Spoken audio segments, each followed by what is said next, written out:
Hey guys, well, welcome to Collider Movie Talk for movie fans. I'm your host, Ashley Mova, and this is The Daily Show. We give you all of the latest news from the world of movies, plus some insight into what it all means. Leading off the show today is Mark Ellis. Welcome one and all to the best movie news show in the entire galaxy, live from our studios here in blustery Chicago, Illinois. We're very excited about this episode because we have a whole lot of Queen news. They might be out of director. James Franco might be directing a new project, and Rian Johnson, well, he might be directing a whole lot of Star Wars movies, or maybe just one. Let's talk about it. And also some updates about Star Trek up top. Who's joining me, Ashley? Also here is Jon Schnepp. So many things to talk about here in Burbank. Also here, John Rocha. Hey everyone, so I just found out last night, 66 people are going with me to go see Last Jedi. That's we broke the record. We broke the record. 66 people? You have 66 friends? Not you specifically, but I don't have 66 friends. Yeah, me specifically. Wow, you're really popular. I don't think I've met 66 people in my life. You have 66 people at your shows all the time. Yeah, but I don't. You're a very popular guy, meet them and I Ellis. say hi. So you're seeing the movie with 66 other people. Yes. How were you all able to score 66 tickets in one theater? Well, we have a couple of friends who have like extensive limits on their credit cards. I think it's So- it's order 66. That's right. That number was done on purpose. Last Jedi getting. I'm starting to tingle a little bit. I'm lucky enough to go to the premiere this Saturday, and I woke up this morning and it's just. Lucky. I'm starting to get a feeling. I'm starting to get really, really excited. I'm still a little nervous. Jon Schnepp had Heroes yesterday. John Rocha, you had your new podcast come out this morning. Yeah. Sports biopics. Top 10 sports biopics in honor of I, Tonya coming out this weekend. Yeah. Okay. We Well, thought don't we'd tell us tackle what it. number one is, but can you tell us what sport it is?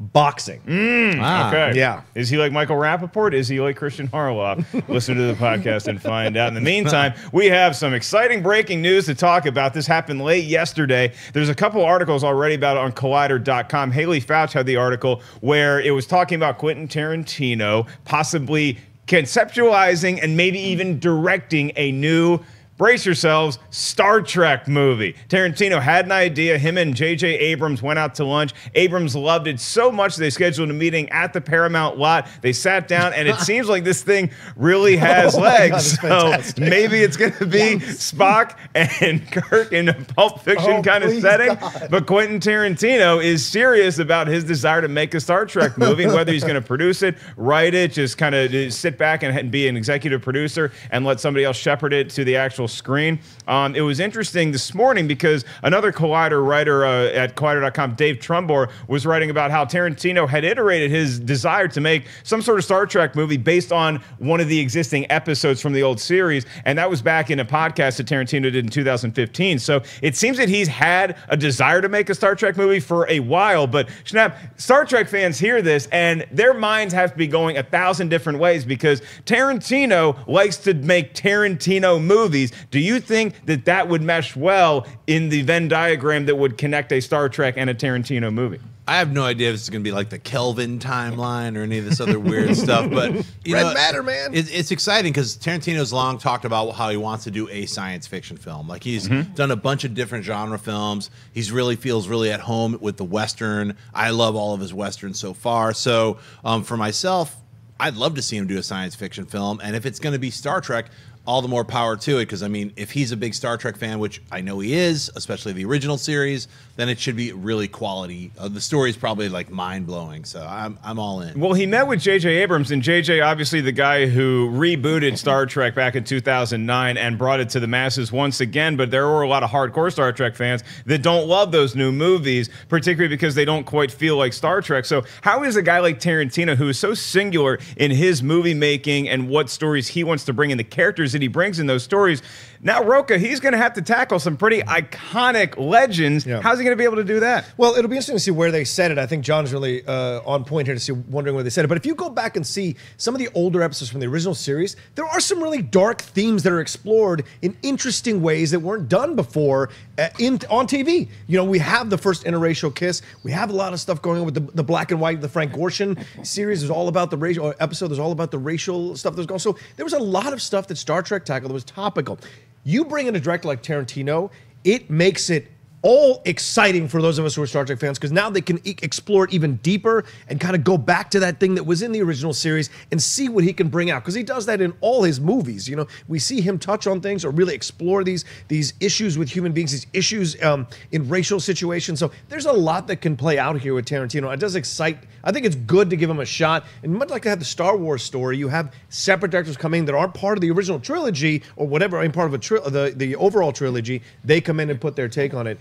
I can't think of a better director that could step in and have a blast with this material, because he's already shown that he can do homages to like 60s, 70s exploitation type films and bring out the best of them and bring great actors, and he writes great dialogue for them. So why not? Do we know which episode he was talking about in that podcast? There's a few different ones that were mentioned from his own brain that he said he thinks he could extrapolate from that source material into whether it's a 120-minute movie or however long it wants. I highly recommend everybody go over to Collider.com and check out Dave's article as well as Haley's. But I think, are we being unfair with Tarantino when we pigeonhole him into saying, like, this is a guy, he loves making like hardcore R movies with tons of blood, tons of violence, tons of naughty language in there? Is he so ingrained in that world in his own head that it's impossible for him to step out of that and make a Star Trek movie? Because you can't be throwing F-bombs left and right if you're making a Star Trek movie. You can't show all this. I cannot imagine that the studio would want an R-rated Star Trek movie. I would want an R-rated Star Trek movie. It was made by Quentin Tarantino. Hell yeah. Well, here's the thing too, is like,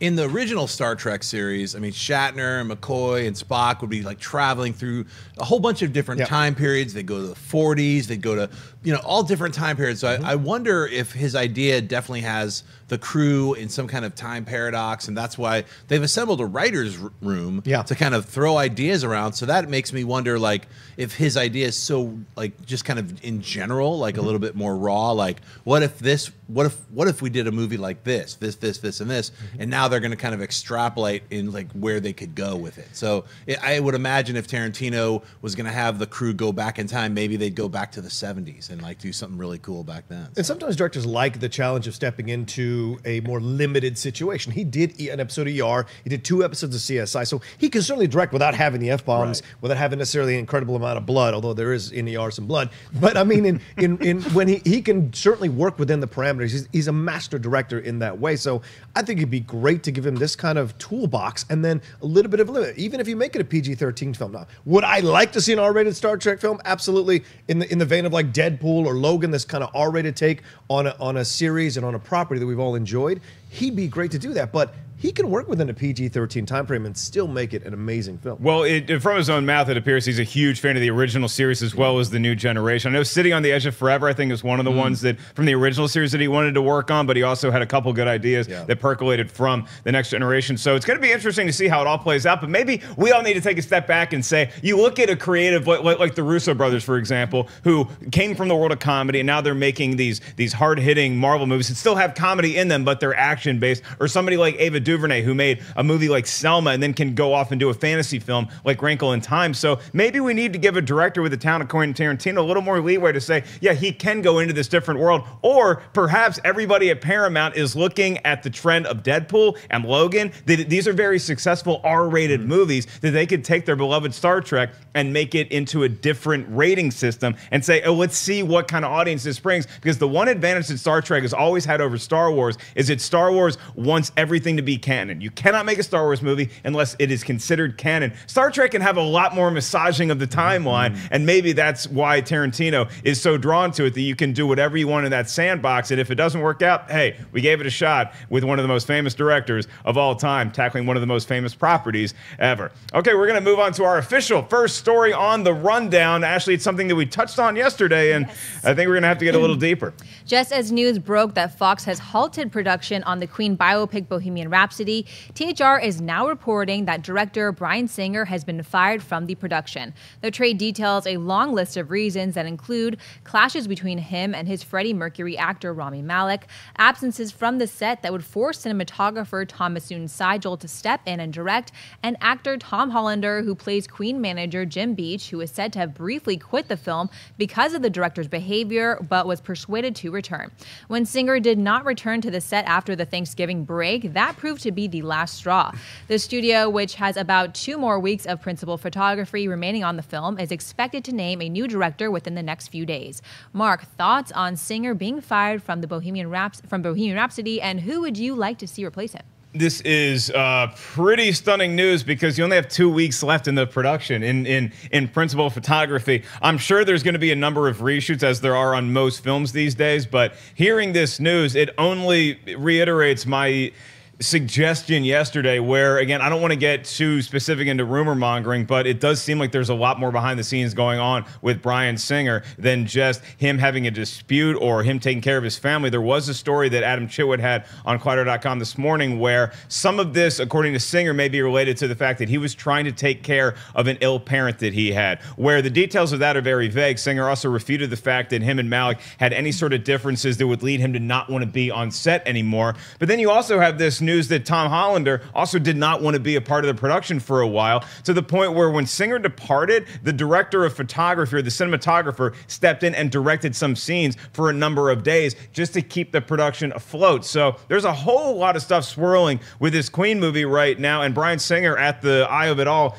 Rocha, you didn't have a chance to be on the show yesterday. What are your thoughts? My thoughts are, listen, I don't want to get too insane, but this drives, I lost a parent.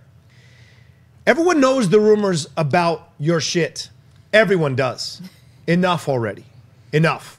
Don't use this as cover for you having to face the truth. There are these great lines, 2 great lines from Bohemian Rhapsody. Goodbye, everybody. I've got to go. Got to leave you all behind and face the truth. It's time for Singer to face the truth. It's time. This is why he's running away. And you know what? I'd be a sick parent too if I heard all these rumors about my son. So there's a lot of shit going down that people need to confront, and he's about to get outed all over the place. This is Fox trying to cover themselves. And Singer, it's time you come clean like a man, like a human, and say what you did, take responsibility for what you did. If you've hurt people, there's a bunch of people on Twitter who have actual interactions with him, and they've tweeted about their horrible interactions with him when they were underage with him. So there's stuff out there. There's room. Now, I don't want you, Mark Ellis, he's a better man than me. He doesn't want to get into rumor mongering.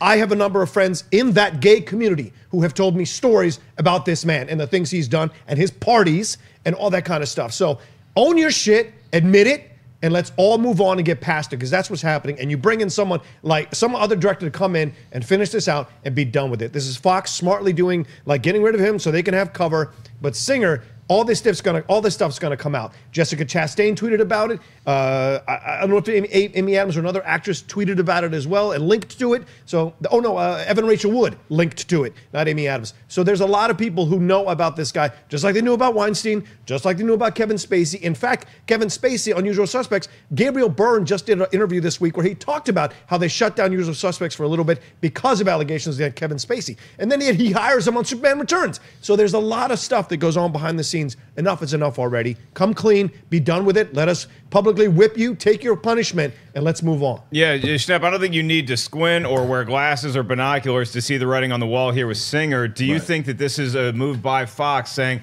we see what's coming, we can see the train coming right down the tracks, and we need an out to get rid of this guy, and his behavior on this particular set is all the more reason to do it? Well, I mean, everything that Rocha said, I mean, these are all things that we've read about, in the news, but I'll stick to simply what we've read about, what the Hollywood Reporter and THR and Deadline are reporting that the studio actually said, and that we've also heard about with his other productions is, X-Men Apocalypse and other films, he's been delinquent or MIA, and he wouldn't be on set, and other people would have to step in and fill in for him. So with that, as well as fighting with the lead actor, down to even him throwing something at the lead actor and still not showing up on set, that would lead to termination. Outside of any kind of rumors or things that we're hearing about, whether or not that actually is going to happen or whether or not he is actually indeed does have a sick parent. I'm not going to cast any kind of judgment on that. All I'm going to say is, look, from what we're hearing about is people are leaving, actors leaving, I don't want to work on this movie. It's a very tense situation to try to finish the film. Unfortunately, it's kind of a strange thing when you hear about 2 weeks left for shooting. They've been shooting for months. So my guess would be probably we're in the same kind of situation as the Han Solo movie, where it's like these directors who were fired had only a few weeks left to go, but it was because of an entirely different situation. It was like their footage was like Ford Fairlane. It was like a comedy. You know, it was like, hey, look, we're not trying to make Robot Chicken Star Wars. What are you doing? So you're fired. So with this situation, I think it's like the staff, the crew, the actors don't want to deal with this kind of back and forth with you, and we want the movie to continue. I just wonder how much of, now that he's actually been fired, how much of the movie has to get reshot, or is he still going to maintain director's credit? Because remember, you have to have shot at least over 70% of the original source material. You could fact check me. I can't remember if it's 70 or 61%. I think it's like it's pretty high. It's like to get sole director's credit, and you know DGA only does sole director's credit unless on specific occasions, if it's brothers working together or sisters working together. So anyway, that's my feeling about it. Is I wonder, now that he is fired and they're going to get another director, how much of it has to get reshot in order to have that director get sole director's credit. Yeah, and it's unfortunate if you want to say that you have an ill parent and that's what you were doing to take care of them, because like as Rocha said, a lot of us have been in that situation where we have to take time off work to go take care of somebody that we love. But in the same vein, did you not know this was coming? And even if it was coming as somewhat a surprise, wouldn't you take time to make sure that somebody else could step in for you, as opposed to just leaving and just having everybody on set confused to the point where the cinematographer has to look around, and this is almost like the disaster artist. Like, okay, well, I guess I'm directing this scene because the guy ain't here. So it all seems like there's a lot more to this story than just, oh, I had to go leave, woe is me, because I'm taking care of somebody. I have all the sympathy in the world for somebody with a sick parent, but if you're the boy that cried wolf, Ashley, this has happened on a number of sets that Bryan Singer has been involved in. So we can't necessarily give him the credibility that he wants in this scenario. 2 weeks left to go. There's got to be more to this story, right? Yeah, no, I agree. And even if this is true, which I'm just so sick of everyone being disgusting, again, touching upon the rumor mill, but even if it's not upon like the rumor mill, there's more professional ways to handle the situation. You know, address what you need to do, make sure all your ducks are in a row, whatever the hell that saying is, and handle this professionally. And you're clearly not handling it professionally. So goodbye. Someone needs to replace you. I know that the cinematographer actually looked up his IMDb page, and he doesn't have many directing credits, but he's been there from the start. And, you know, this would be maybe an amazing opportunity for him to step in as director. So Ashley's voting for the cinematographer to shepherd the production into port with 2 weeks left. You guys have a name in mind that you want to see take over as a director? And is it Brian May, the guitarist from Queen? It's not Brian May. Okay. Well, I was just looking through a bunch of different directors who've had a lot of musical experience. I know this isn't a musical, but I would probably go with Bill Condon. Did an incredible job with Gods and Monsters, as well as Dreamgirls. Beauty and the Beast to a lesser degree, but I think, you know, someone like him is very, you know, in touch with what's going on. So I like James Mangold because he did Walk the Line, which was a great exploration of another kind of a difficult lead singer with interesting storylines to explore, right? I mean, Freddie Mercury is fantastic, and you read stories about Freddie, and he's such and a lot of people comment that he's the greatest lead singer to have ever been a lead singer of a band. Is that your read? There were a lot of people were on the chat room yesterday, and they were throwing their favorite lead singer of all time in there. For my money, I think everybody knows my musical proclivity. I think that Freddie Mercury is the greatest rock frontman of all time to ever walk the face of the earth. That's where you're going? Absolutely, I think so. That guy, just in the limited amount of time that he was in charge of Queen or leading Queen, to see him go watch Live Aid, go watch videos of him live singing. You're just transfixed. That's why no one's been able to step in and be the lead singer of Queen, because no one can match Freddie Mercury. Yeah, Paul Rogers did pretty good for a while. You know, Rob Halford is pretty up there. I'd say Barry Gibb from the Bee Gees. You know what I'm saying? That's no, but you know, definitely Freddie Mercury is you know an incredible lead singer. He's better than David Lee Roth. That's for damn sure. Well, hang on a second. You're right. No you're offense. right. You're absolutely right. No He's offense. a better lead singer than David Lee Roth.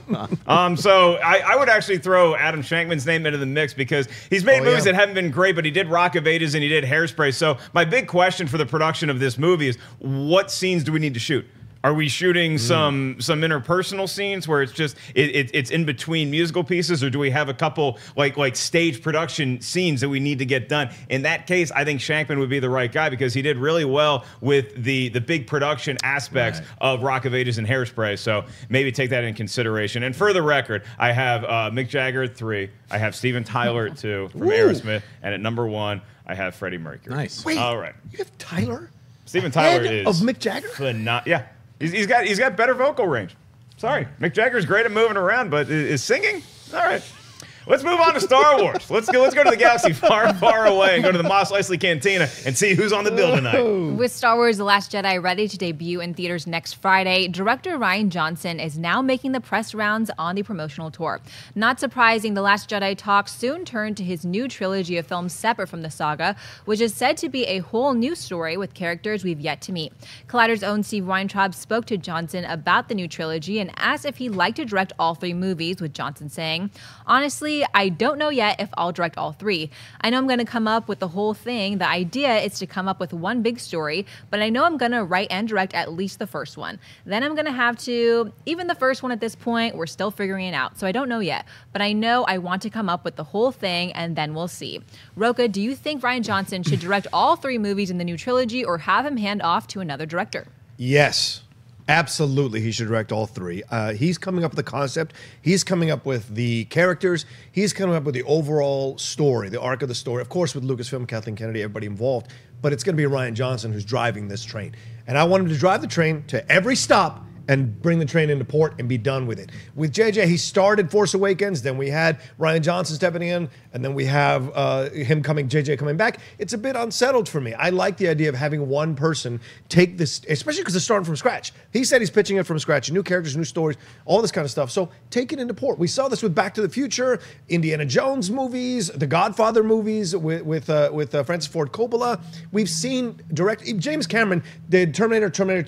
Tell me you didn't want a Terminator 3 directed by James Cameron at that time when they were going to do Terminator 3. So when you get the right director, and Rian Johnson is a young, fantastic director, I think he should absolutely have a shot to direct all 3. I don't think he should let anyone step in, because then you're going to go back and be like, well, is this person stepping in, male or female, going to be able to bring my vision really to life of what I really intended? And it's hard sometimes to take your hands off the wheel, you know? And so I think Rian should absolutely do this, and there's a plethora of trilogies that have been directed by the same director. In Red, White, and Blue is directed by the same director. Like, you can all, even if you want to go with Akira Kurosawa, Yojimbo Senjuro, you can argue that Toshiro Mifune's character, although he does die in Seven Samurai, is essentially Yojimbo and Senjuro's character. So there's so much to promote the fact that one director should direct all these. And I think with Star Wars, absolutely, it should be this way. Rian should direct all 3. Can I just see The Last Jedi first? Can I just see it? I see it on Saturdays. Let me see the movie, and then I'll let you know my feelings about Rian Johnson's new trilogy. I feel bad for Rian Johnson because this news got announced like a month ago or whatever, and it's like, couldn't they have held off until he's done making the press tour on The Last Jedi? Because he's got to be sick of fielding these questions. It's like, let's just talk about this movie coming out that I'm not allowed to spoil, as opposed to this entire new trilogy that I'm working on that I'm also not allowed to spoil. So a lot of just like, I can't talk about it, but I'm excited. So look, Rian Johnson, I'm happy he's writing and directing the first one. That's the big one we got to get out of the way, because that's how George Lucas did it with A New Hope way back in 1977. But if you recall, Irvin Kershner directed Empire Strikes Back. Richard Marquand directed, and you can say what you want about whether he actually directed a lot of Return of the Jedi or if that was more George Lucas's very firm guiding hand. But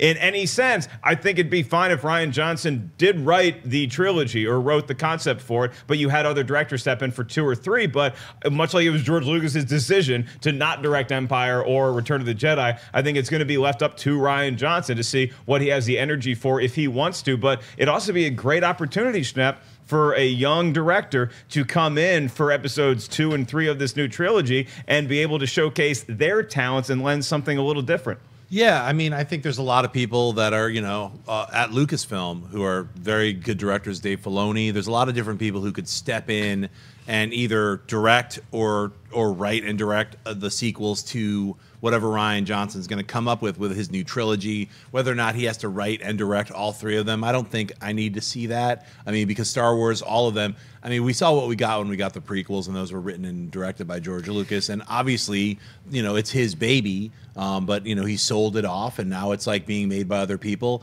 very, very talented other people, but and are doing stuff that he didn't want to do. And I'm actually happy that they're doing the things that he didn't want them to do. With, you know, he was like, look, it's okay. I've brought it so far. I'm going to move on and do other stuff. Obviously, other people want to see Star Wars and different visions of Star Wars, maybe different than what even I created. So Rian Johnson's one of those people. So I think he's been able to add like his own flavor. And I love Brick. I love Looper. I love all the things he's done. He's friends with a lot of other directors and writers like Shane Carruth. That's where I met Rian Johnson, was at Upstream Color, like a premiere of this very low budget independent film.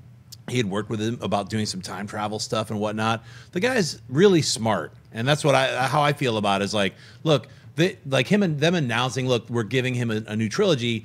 I have utmost faith that whatever their decision is, whether he's going to write all of them, direct all of them, or he's going to just write and direct the first one, whatever, it's going to be really exciting. I haven't seen Last Jedi yet, just like you. I'm very excited to see it, but I'm okay with saying, look, I'm looking forward to seeing what he's going to do, because I think all the people in charge of Lucasfilm are so happy with what he's already done with the second movie. They were kind of like, can you please do the third one? Well, that's my question, though. Like I know that he got this new trilogy, and that's what he wants to work on, but why wouldn't you want to do episode 9? Like, what is it about episode 9 that you feel constrained about? I think what happened is look, I'm pretty sure that what happened is like Colin Trevor was going to do episode 9, and then they were sort of talking to him like, well, what about that? That come up with another trilogy thing probably happened months ago. Yeah. And it was like, so he was already working on that months ago. And then when the whole Colin thing, well, we got to get rid of him. Well, are we going to get Ryan? And he was like, I'm already working on something that I can't announce, which is this brand new trilogy. No.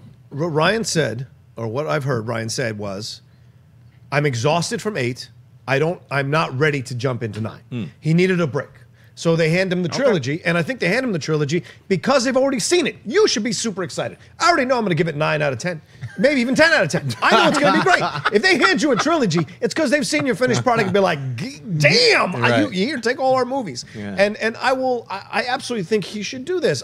We saw what Lucas did, but I would argue, and before the Star Wars fanboys goes nuts and go, pew, pew, pew, listen, he is a better director than George Lucas ever was. Rian Johnson is a better director than George Lucas ever was at this stage in his life. So hand him the bill. Is Lucas a better creator, create worlds? Sure, absolutely. You can't argue that. But Rian Johnson's a better director right now than George Lucas. Everybody, what's the big complaint from all the actors in George Lucas movies?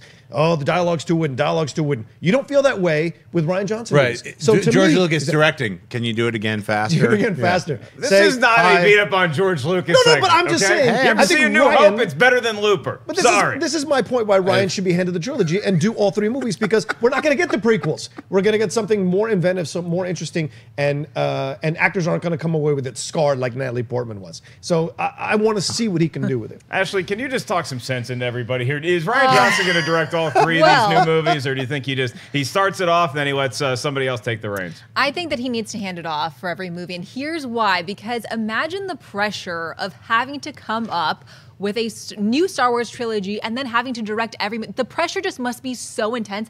It's like, I want to see a split screen of Rian Johnson directing the first one. You know, like when they take the president and they show him before and after his term? That's like you directing all 3 movies. So I want to see a new fresh take every movie so everyone can put their energy into it and give it their all. You know what I mean? And exiting president, it's like you have a lot of meetings at Lucasfilm or a lot of meetings with foreign heads of state. It's the same feeling you get, and it just wears on you. So what we're going to do now is, look, sometimes, because I get to be like the showrunner of Movie Talk, sometimes I just get to skip segments if I want to. Does anybody really care about just getting started? I was so Do we have to talk about this? It's opening this week, but does anybody really care? I want to talk about it. Can you put the poster up real quick? Does anybody care about just getting started? Let's talk about it. Because I love Tommy Lee Jones. I love Morgan Freeman. I'd rather talk about the buy or sells. Ooh.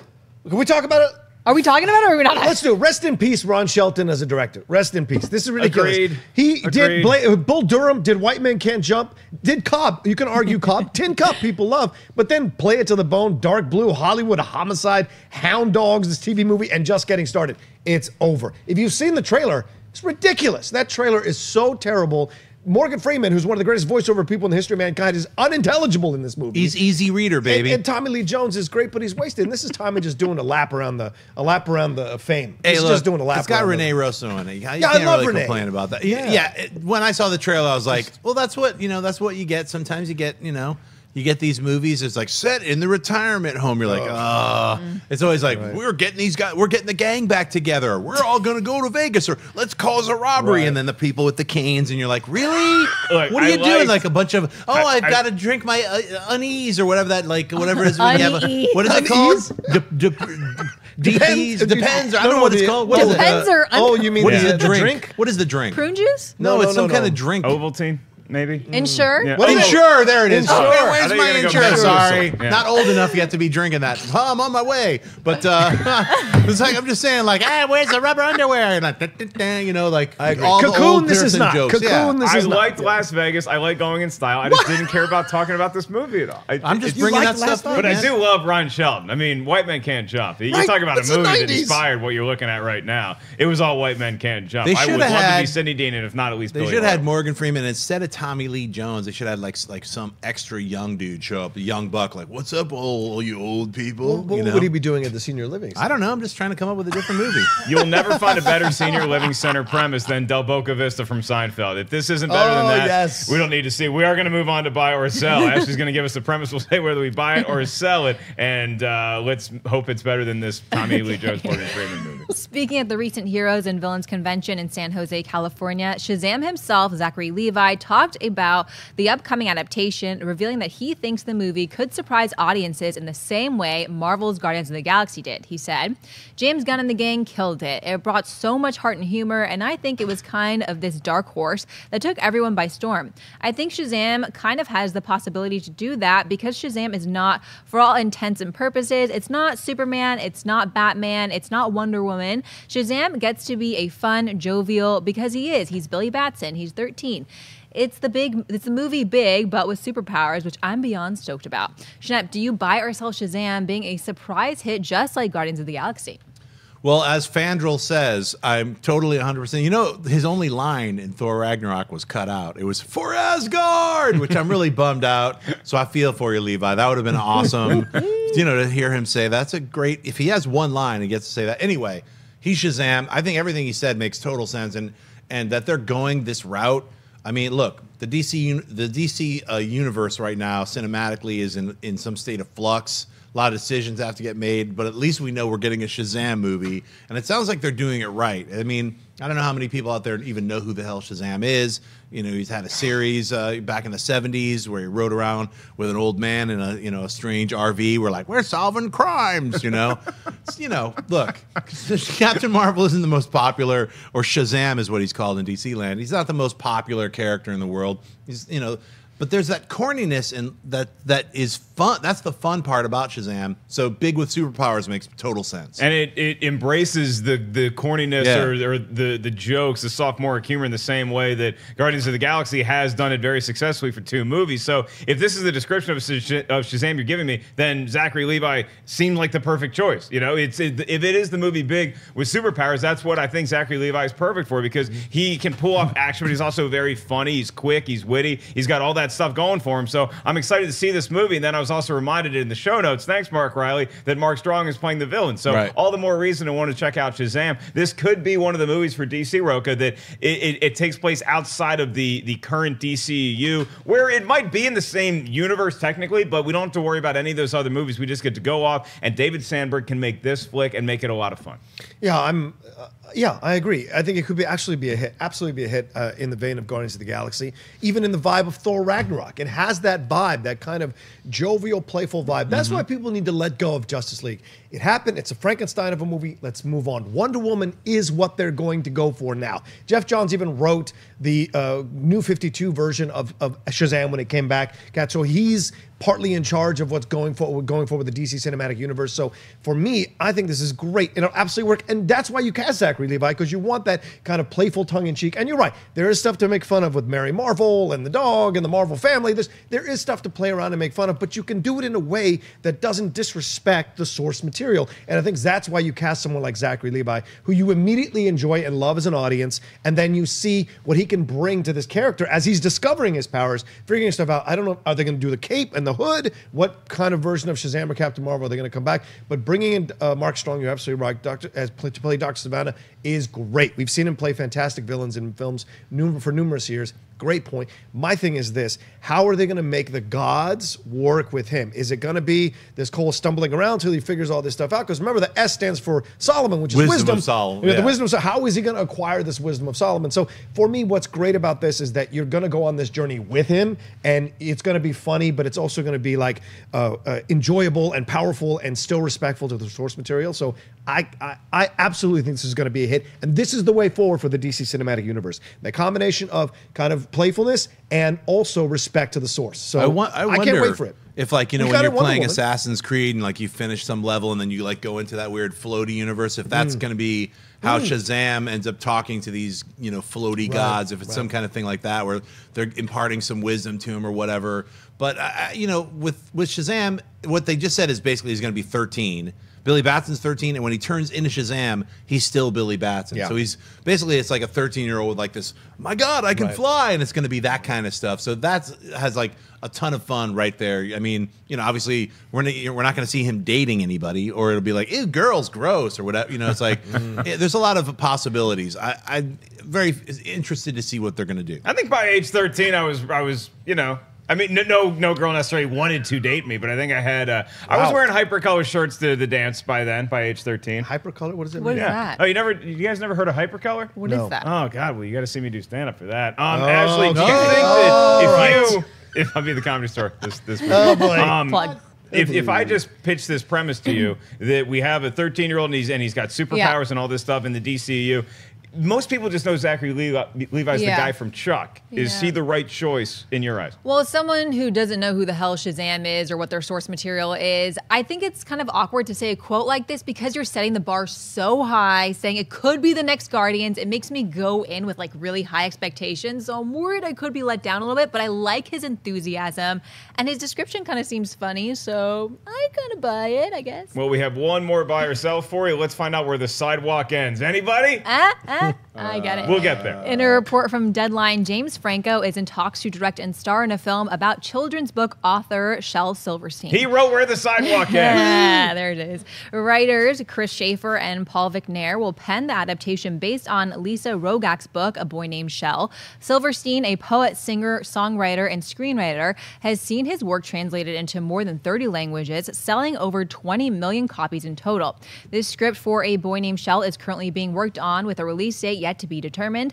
Mark, buy or sell James Franco starring in and directing a Shel Silverstein biopic? I guess I'm going to have to buy it just for no other reason because I didn't know that James Franco would be able to pull off the character Tommy Wiseau so well. It just so like you watch it and it's almost like you're not watching James Franco and the Disaster Artist. You're watching Tommy Wiseau. And oh, by the way, James Franco directed the Disaster Artist too. So this is one of those situations where it's like when Ben Affleck had his comeback and he was directing and then he eventually starred in a movie he was directing with The Town after he had so much success with Gone Baby Gone. So I see this in being the same vein where whatever James Franco as a writer and director wants to do and a star, I think that if this is the property he wants, Shel Silverstein, I'd be interested in what his life is. Everybody read that guy's books and his poems when we were all in school, probably wearing hypercolor shirts, getting ready for that first dance in 7th grade. I want to see this movie. Rocha?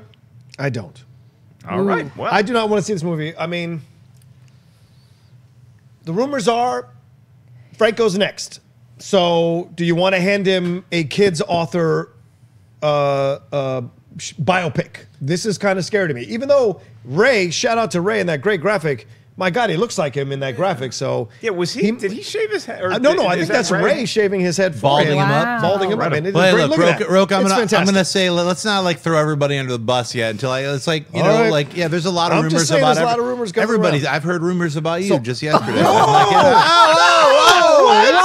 know. I'm just saying. The rumors are true. The rumors are true. Oh he demands 2 eggs at Noah's I Bagels. and he doesn't want to pay I for heard the other Rocha's egg. got a closet full of hypercolor clothes Hypercolor that he's clothes. not wearing. I It don't was even tough know what growing up. What is hypercolor? I don't know what that is. I just wanted girls to like me. Listen, Oh my God. I buy this 100%. I know what Rocha's talking about. James Franco's incredibly talented.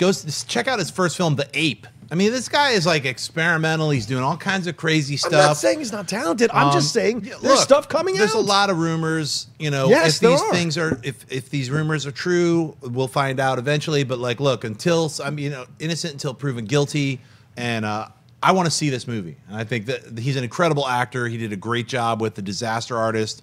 So yeah, hearing that he's going to be directing and acting as Shel Silverstein, incredible children's book writer, author. It's Yeah, and I will say, as we approach the end of 2017, it's a tough time to get excited about a lot of news like this when, regardless of how prevalent rumors are, if you hear anything, actually sometimes it does dampen enthusiasm a little bit, but you hear that James Franco did The Disaster Artist. Have you seen The Disaster Artist, by the way? No, I haven't. Okay, so we did the room commentary last Yes. week, and I think we both had a good time watching the whatever you want to call that. A good time, yeah. The Room, The Disaster Artist. I haven't seen a movie like, and I didn't love it. I liked it a lot, but seeing what he was able to do with that, would you be up for him writing and directing something more, or just going back to just being a movie star? Right. Now I don't know, because Rocha, that is news to me. Really? And whether it be Oh. a part of the rumor mill, maybe I'm just like out of the rumor mill or whatever, but I don't know. I guess I want more investigation to be done. I'm not pointing Look, fingers I mean, or anything. I'll clear but- up some stuff. I've heard some rumors about him like Instagramming people. He's like, hey, Yeah, hey, check it underage. out. Look, Underage. well, look, maybe who knows what the situation is. Those I just- people. Yeah. Those people who tweeted no. Those people who've said on Instagram that he's Right. done this kind of stuff. And so I'm not saying that he shouldn't. These are talented people. But the thing is, we have to move past this idea of like, oh, just because they're talented, we should give them more chances. Mm-hmm. No, there's plenty of people of color, plenty of women, plenty of other men who want to step in and direct and Rocha, don't have that creepy shit around. What them. you're doing is prejudging someone based on rumor. No. This is not. People have tweeted about this, great. just like they tweeted about I the didn't know, allegations. I didn't know Twitter was like some kind of judge, jury, and executioner. No, but all we're of a saying if we're sudden. going to believe people, we got to believe people. And so if people are going to tweet, multiple people are going to tweet against someone. How then- about instead of tweeting, let's have them go to put it in writing and go up and make it an actual. So it's only lawsuit real or if something. they go and relive their experiences on paper for you. It's to a accept. very interesting debate, but what I will say about this is that Twitter has become something that is a social media platform that sometimes can act as a judge, jury, and executioner, which is not always fair, but sometimes if somebody has wronged you, it is the only platform where you might feel comfortable outing somebody. And that has to snowball into something else, though. It can't be a series of tweets, and then you take that onto an internet platform or a TV platform and say, this is fact. It's not there yet. Yeah, but if there is a yeah. story, if somebody is gathering information about somebody, whether it doesn't matter if they're male or female, who they are, what industry they work in, then it has to be taken seriously. But until that day happens, when we're reporting something like that, then I think it does have to be taken with a grain of salt both ways. So it might dampen your enthusiasm. It does. I think I'm a pretty good barometer because I don't like to get invested in the rumor mill. So if it's something like Bryan Singer, where I have heard it repeatedly, then there's probably smoke where there's fire. James Franco, I've heard whisperings. I don't know if it's true or not. So until that day, look, we're going to have a lot of our art is going to be ruined, guys. Okay? In the next year, there's going to be a Let's whole just lot of get ready things for that that. you're Yeah. uncomfortable. I don't want to watch Rain Man anymore. Okay? There's a lot of things that we don't want to get excited about. Until that day happens, let's at least try to have some sort of enthusiasm and jubilation for when we have somebody that we like as of the moment getting announced to do something. If that day comes when we have to tear them down, don't worry. I'll be the first guy in line to do it. Until that happens, let's see what the Shel Silverstein movie's like. But if the sidewalk's going to end,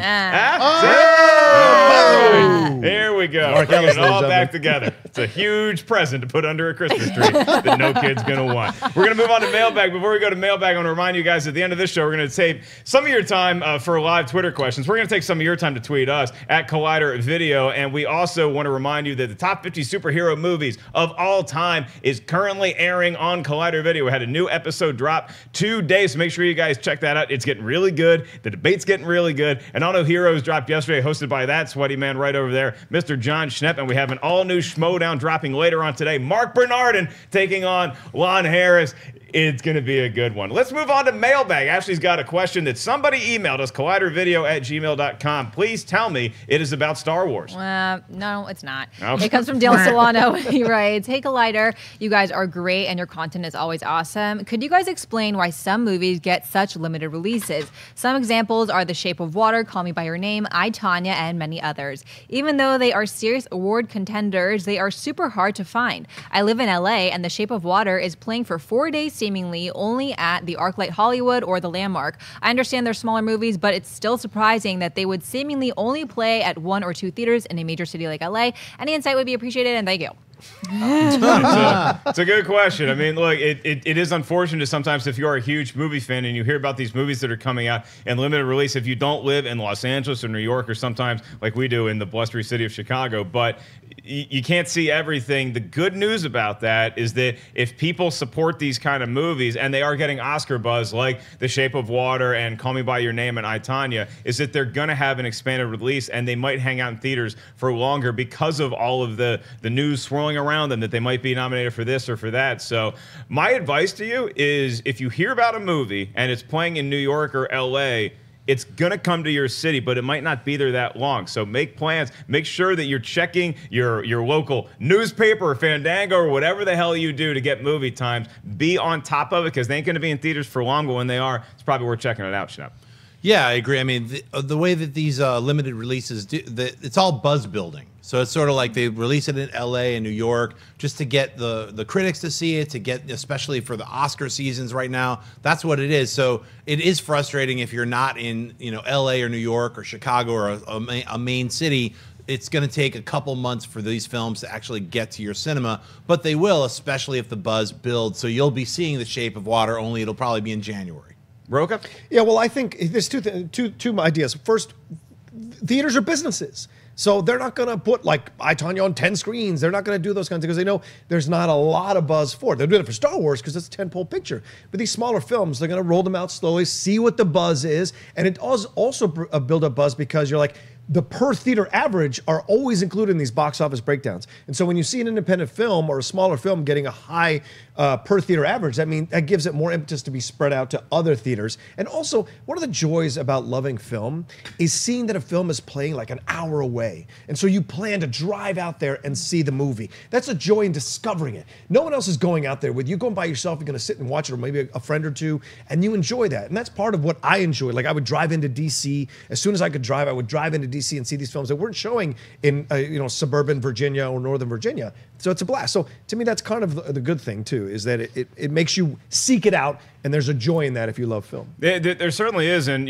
just to kind of put another point on what we were talking about earlier is that it's up to everybody's individual decision to say whether you want to get invested in a 2-hour movie and totally suspend disbelief and not think about these people as actual human beings and just get immersed into what their character is. Everybody's line is different on that. There's people that can go back and watch art. If they want to go back and watch a Louis C.K. special, good on them. I don't feel like doing it. Okay, I don't want to do it, but it's not up to us to judge anybody else for what they want to or want to not see because of news stories that either they've heard that are reported as fact or are rumors. That's on you guys, and you can trust us to be as honest as we possibly can and let you guys be, and we're going to be as transparent as we can when a news story comes by. We will report and talk about it because I don't want to shy away from these kind of issues because it's very, very important to talk about. I love Star Wars. I love Marvel and DC movies, but sometimes we got to talk about the hard-hitting stuff, and I appreciate you guys supporting us when we do. We're going to move on to live Twitter questions, and my God, I can't wait to see what's on Twitter right now. Star Wars. Star Wars. Yeah, it is Star Wars. This is really straight to the point. It comes from Dakota Wayne Barber. And they write, when does the embargo for The Last Jedi lift? Looking forward to hearing your guys' thoughts. So the embargo, as far as I know, there's a social media embargo that ends at 9:30 in the PM West Coast time on Saturday night because the premiere, looking at me like a hungry wolf, is that it is so basically you go to the premiere, which I think the movie starts around 6:30 or 7 at the premiere. Don't worry, I'll get that time locked so I can show up on time. Is that you see the movie, you get out, and then as soon as the movie's over, we're gonna be cool to like tweet like I loved it, or it's the worst movie ever, however we feel about it. Probably not going to be the latter. And then I think that the actual review embargo is going to be later that week, it's Tuesday. Tuesday the 12th. Yeah. Yeah, at like 9 a.m. Yeah. Are you guys the kind of people that would, because I would actually like, it may be against my brand to say this, but I would mute the term "The Last Jedi" on Twitter on Saturday night. That's actually what I would, and not that I'm going to give away, and I trust a lot of my colleagues that are at the premiere to not give away anything, but I don't want to see this idiot face, even if I have the biggest smile. I don't want to know anything about The Last Jedi until I go see it. I want to see smiles. I want to see like a thumbs up, thumbs down, happy face, sad face, poop emoji, whatever it is. Like, I mean, that's what I want to see, but I don't want to hear people spoiling the film, which is going to happen. So, I mean, the people from Disney were nice enough to send out like, please be respectful and keep the surprises to yourself in your reviews. Don't spoil any main spoilers. Just, you know, and I think that's a smart thing. Even within the reviews, once the reviews come up on Tuesday, I would think most critics are not going to be jerks and spoil the movie for everyone else who didn't get a chance to see it until Thursday. I'm seeing it on Monday, so I'm like, I can't wait to see it. But yeah, I've got 2 days to wait out because I'm not going to the premiere. So I know people are going to the premiere like yourself. Maybe you'll put a little smiley face like that, or what's the sad face, Mark?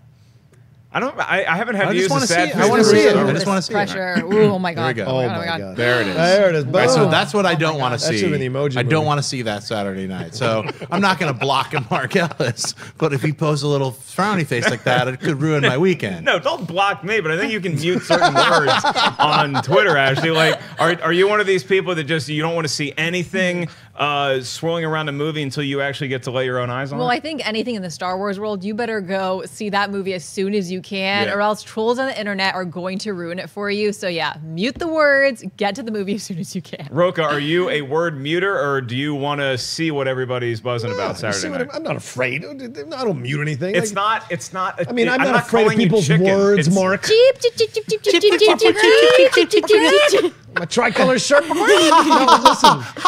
Rocha's afraid. He doesn't want to play football and get his tuxedo ruined. Listen, no, I don't care about that stuff because I trust that people aren't going to spoil it because people want to enjoy it, want to let you enjoy it as much as they enjoyed it. I don't mind the initial reactions. Like, loved it. I anticipate everyone's going to love it, so it'll just make me all the more excited. I'm trying to get into the Monday press screening. If I don't, then like I said at the top of the show, I'll be going Thursday night, 6 to 6 people. You want to take a minute to see how exciting this is? We're like, because we always have the box office report over there on that screen, then we have the movie talk image here, and then over there we have the coming soon, and there's a Star Wars movie. Yeah. Yes. Next week.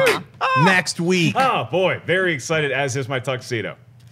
Got the fitting. Okay, I want to thank everybody for joining me on a very spirited episode of Collider Movie Talk. That is Ashley Mova, that is Jon Schnepp, and John Rocha. I am merely Mark Ellis, and until next time, I'm still working on my sign-off. Cheap, cheap, cheap, cheap, cheap, cheap, cheap. Hey everybody, Mark Ellis here. Thanks for watching this episode of Collider Movie Talk. You want to watch more? Then click up here, or you can click right here for more great content from Collider. And if you haven't subscribed to Collider Video, do so right now and share this vid with your friends. Thanks for watching.